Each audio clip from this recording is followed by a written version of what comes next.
for Convention of States, this time from Texas Congressman Pat Fallon. Fallon recently grabbed headlines for questioning the now former director of the Secret Service following the failed assassination attempt on Donald Trump. You just said you had the ability to beef up the security, you knew about the threat, and you didn't. And that's as telling as it is chilling. I believe your horrifying ineptitude and your lack of skilled leadership is a disgrace, and you should be fired immediately and go back to Garden Doritos.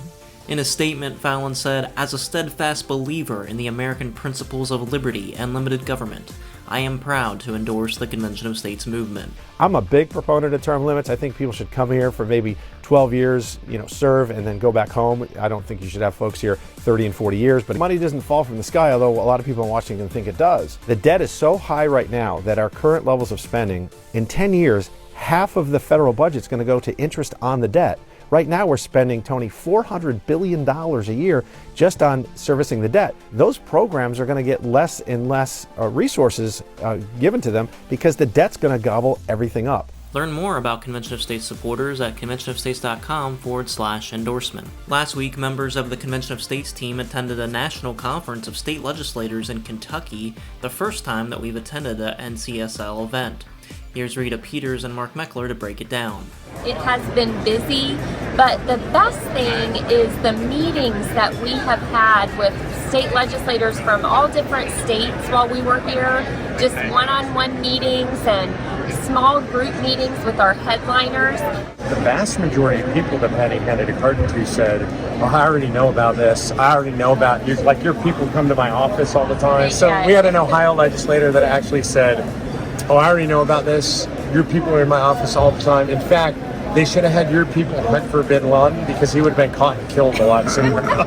And he meant it as a compliment. You can go into any legislature in America. We've proven that here today. You could talk to any legislator, Democrat or Republican.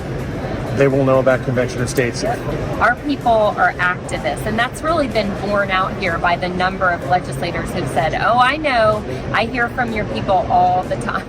On Wednesday, Georgetown law professor Randy Barnett was interviewed as the special guest for COS at Home. Barnett serves on the Convention of States Legal Board of Reference. It occurred to me state legislatures, not even involving the governors of their state legislatures themselves were given a power under our Constitution to call for an amendments convention in which the Constitution would be amended.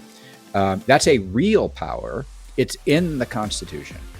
And so I decided that one thing I could do to sort of give the Tea Party something to be for, as apart from these meaningless symbolic resolutions, was to propose an amendment that could be adopted by an Article 5 convention. And I did that in a Wall Street Journal op-ed. You can watch that full interview at conventionofstates.com/at-home.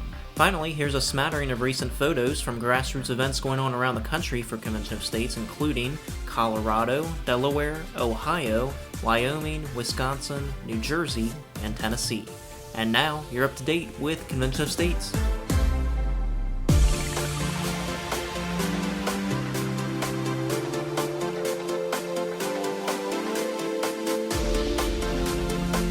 What do we want?